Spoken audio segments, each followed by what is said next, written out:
This is everything you need to know in order to prepare a perfect lunch following the Mediterranean diet. By the end of this video, you will be equipped with the knowledge you need to make a very healthy and balanced lunch on the Mediterranean diet. And stick around to the end where I'm going to reveal for you what I eat almost every single day as a nutrition-focused doctor. Hey there, I'm Dr. Anna.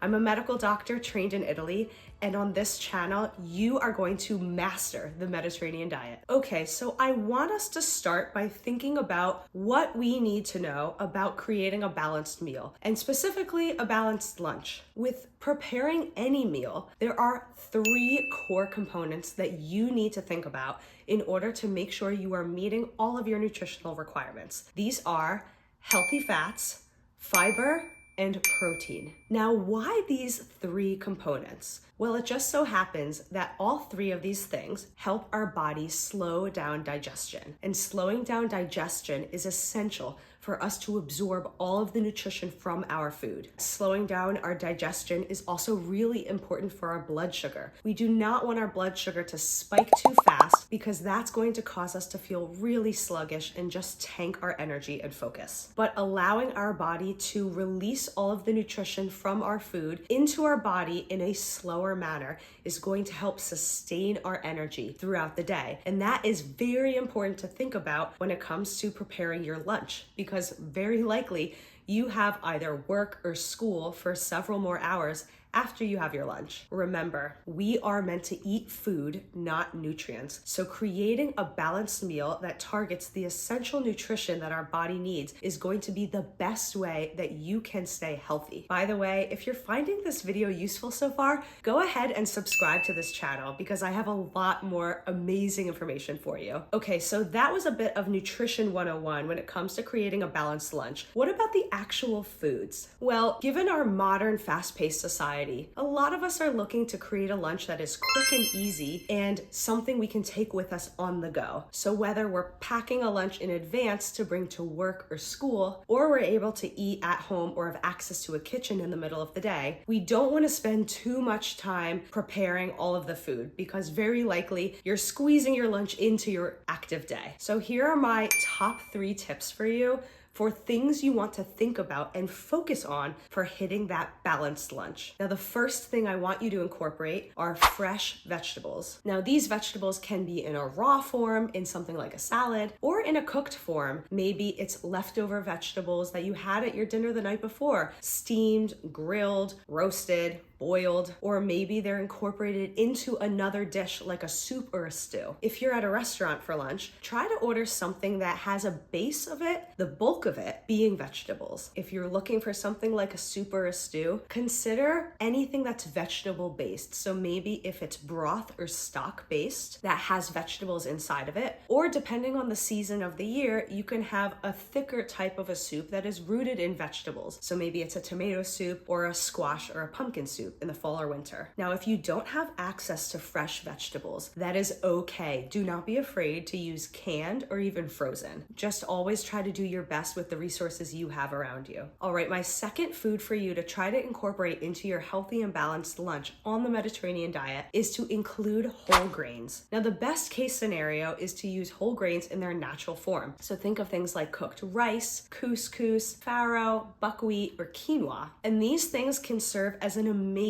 base of creating a healthy bowl. There are so many varieties and types of bowls that you can create. You can have a rice bowl, a quinoa bowl, etc. And then you can incorporate into that any vegetables that you like. But also don't be afraid to put grains into soup. One of my favorite soups to eat, especially in the wintertime, is soup that has barley in it, or barley soup. In the Mediterranean diet, it's really popular in countries like Italy to have a soup like a minestrone. That's gonna have some other vegetables or lentils, beans inside of it that can really bulk it up. Of course, I can't talk about lunch without noodles. Noodles can come in a variety of forms. There are wheat noodles, there are buckwheat noodles, and then there are other things like rice noodles or even noodles from chickpeas or lentils. If we're talking about the Mediterranean diet, Of course, pasta comes to mind, but thinking about other cuisines, there are other types of noodles that can be incorporated. Of course, this video is focused on the Mediterranean diet, but a lot of Asian foods incorporate noodles into their soups, and these can also be very healthful choices when it comes to building your perfectly balanced lunch. So my third food for you, which really ties the whole meal together, is to focus on your protein of choice. Now, the Mediterranean diet focuses on having fish and seafood more than meat. You can also incorporate vegetarian versions of proteins, and if you're interested in learning more about that, check out my video over here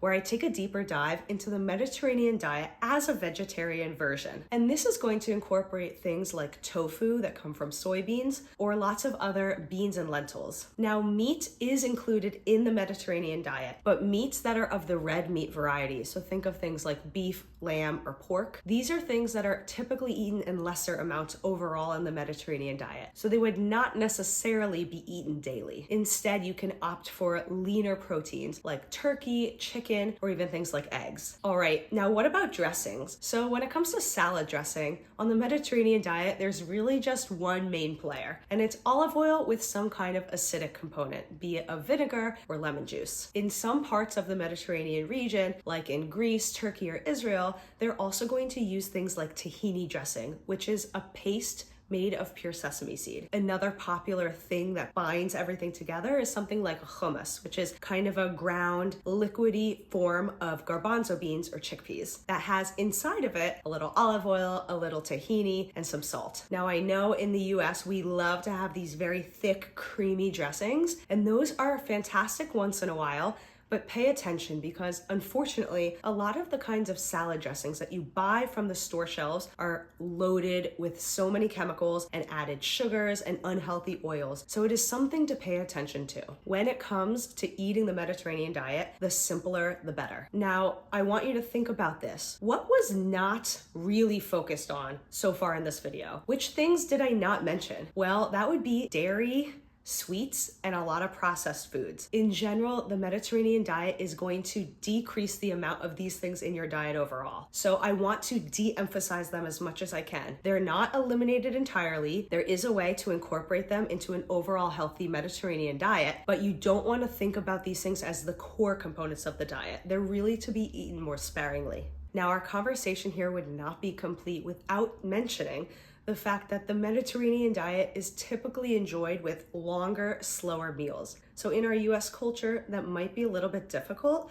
when we're in the middle of our work day or our school day. But keeping in mind that the slower we chew our food, the better our digestion is going to be, is a nice, easy way that you can focus on improving your digestion even when you're short on time. Now, here's my bonus for you. What do I actually eat almost every single day as a nutrition-focused doctor? Well, I'm busy. I have a lot of work to do in a short amount of time, and I like to keep it really easy for myself. So in the warmer months of the year, I'm typically going to eat a salad, and I like to eat really big salads. I try to change up which protein I'm using, which types of fixins I'm going to add on top of it, if I'm going to put some sliced nuts, some seeds, and then maybe some of the flavorings. Sometimes I use lemon juice, sometimes I use balsamic vinegar, but generally speaking, I'm going to keep it kind of simple for myself. So this really cuts down on the time I need to be thinking and planning my meals. In the warmer months of the year, I like to have something that is cooked because that helps warm my body up in the middle of the cold day. So I'll probably go for the leftovers that I had last night. And given that I'm typically eating a Mediterranean diet approach, it's very easy for me to have some cooked grains, some leftover protein, whether I had fish or meat, and then adding in whatever vegetables I cooked the night before. Maybe they were roasted or steamed. And then I typically try to bind it together with a dressing that's like an olive oil and a vinegar, or maybe it has a little bit of tahini drizzled on top. I really recommend that you make it as simple for yourself as possible. Knowing which things that you like to eat is going to really help save you time, because then you're going to be excited to eat a healthy meal. If you try to force yourself to eat things that you don't like, it's not going to last for a very long time. And the true beauty and the benefits of the Mediterranean diet come when you practice eating this way for a long period of time, meaning many years. So my question for you now, What do you typically eat for lunch? Comment and share below so we can share some really healthy, delicious lunch ideas with each other. Now, if you've been enjoying this video, please give it a thumbs up, like the video, and share this with at least 3 people that you know could benefit from learning a little bit more about healthy foods, nutrition, and how to boost your health naturally. However, if you're at this point in the video and you are craving to learn a little bit more, I want you to check out my video right here about Mediterranean diet breakfast ideas so that you know how to start your day right on the Mediterranean diet. Check that video out. I'll see you over there.